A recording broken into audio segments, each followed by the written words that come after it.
Brought to you by V-Guard, co-powered by Sensodyne and Vimal. పలుకులలో కేసరి. Associate sponsor Ultratech Cement. Right మరొక exclusive వార్త. వరంగల్, ఖమ్మం, నల్గొండ పట్టభద్రుల MLC ఉప ఎన్నిక ఫలితాలు ఉత్కంఠ రేపుతున్నాయి. 3 రోజులుగా కౌంటింగ్ ప్రక్రియ కొనసాగుతోంది. ఇప్పటి వరకు 42 మంది ఎలిమినేట్ అయ్యారు. ఎలిమినేట్ అయిన 42 మంది అభ్యర్థుల్లో కాంగ్రెస్, బీఆర్ఎస్ అభ్యర్థులకు ఓట్లు పోటాపోటీగా షేర్ అవుతున్నాయి. దీంతో కాంగ్రెస్, బీఆర్ఎస్ మధ్య పోటీ నెలకొంది.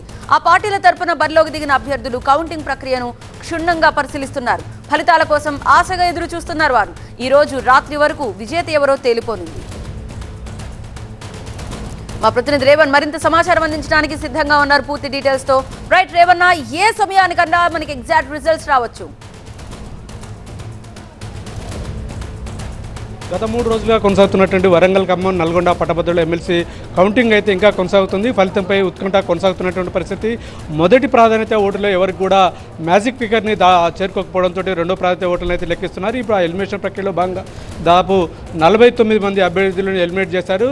49 అభ్యర్థికి సంబంధించిన ఓట్ల వివరాలు మనకు సేపట్లో వెలువడే అవకాశం అయితే ఉంది. 50 అభ్యర్థి ఎవరైతే ఉన్నారో అంటే బీజేపీ అభ్యర్థి ప్రేమేందర్ రెడ్డికి చెందినటువంటి దాదాపు 43,000 ఓట్లను లెక్కించే పనిలో ఉన్నారు.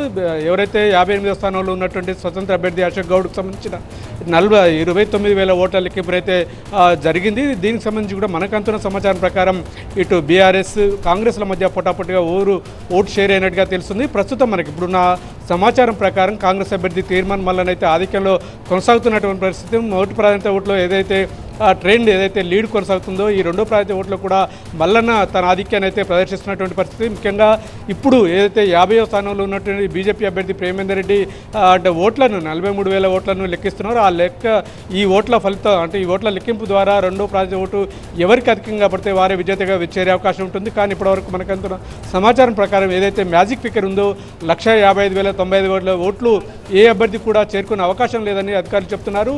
అయితే ఎలిమినేషన్ ప్రక్రియలో భాగంగా ఇప్పటికే అంటే 49 మంది అభ్యర్థులు ఎలిమినేట్ అయ్యారు. 50 అభ్యర్థి ప్రేమేందర్ రెడ్డి కూడా ఎలిమినేట్ అయిన తర్వాత అంటే చివరి దశలో కూడా ఎవరైతే రెండో స్థానంలో ఉన్నటువంటి రాకేష్ రెడ్డి, రెండో స్థానంలో ఉన్నటువంటి రాకేష్ రెడ్డి ఓట్లను కూడా ఎలిమినేట్ చేసే ప్రాసెస్ చేస్తారు. అందులో భాగంగా అంటే ఎవరైతే అంటే పెద్ద మొత్తంలో ఓట్లు వచ్చినటువంటి వ్యక్తినే అభ్యర్థిని విజేతగా ప్రకటించే అవకాశం ఉంది. దీంతో ఈ ఫలితం అయితే రాత్రి 10 గంటల వరకు కూడా తెలియ అవకాశం ఉన్నట్టుగా చెప్తున్నారు. అంటే ఎన్నికల ఫలితంపై దాదాపు ఈ 3 జిల్లాల్లో విస్తరించినటువంటి ఈ ఎన్నిక ఫలితంపై సర్వత్రా ప్రధాన రాజకీయ పార్టీలు అయితే ఆసక్తిగా చెప్తున్నాయి. ముఖ్యంగా కాంగ్రెస్ పార్టీ అధికారంలో ఉంది కాబట్టి ఈ స్థానాన్ని ఎలాగైనా కైవసం చేసుకోవాలని భావిస్తుంది. ఇప్పటికు అంతున్న ప్రకారం సమాచారం ప్రకారం తీర్మాన్ మల్లన్ అయితే తన ఆధిక్యాన్ని ప్రదర్శిస్తున్నటువంటి పరిస్థితి. విజయం లాంఛనమైన ధీమాతో కూడా తీర్మాన్ మల్లన్న ఉన్నారు. Right, thank you Raven. Details and Brought to you by V-Guard, co-powered by Sensodyne and Vimal. పలుకులలో కేసరి. Associate sponsor Ultratech Cement.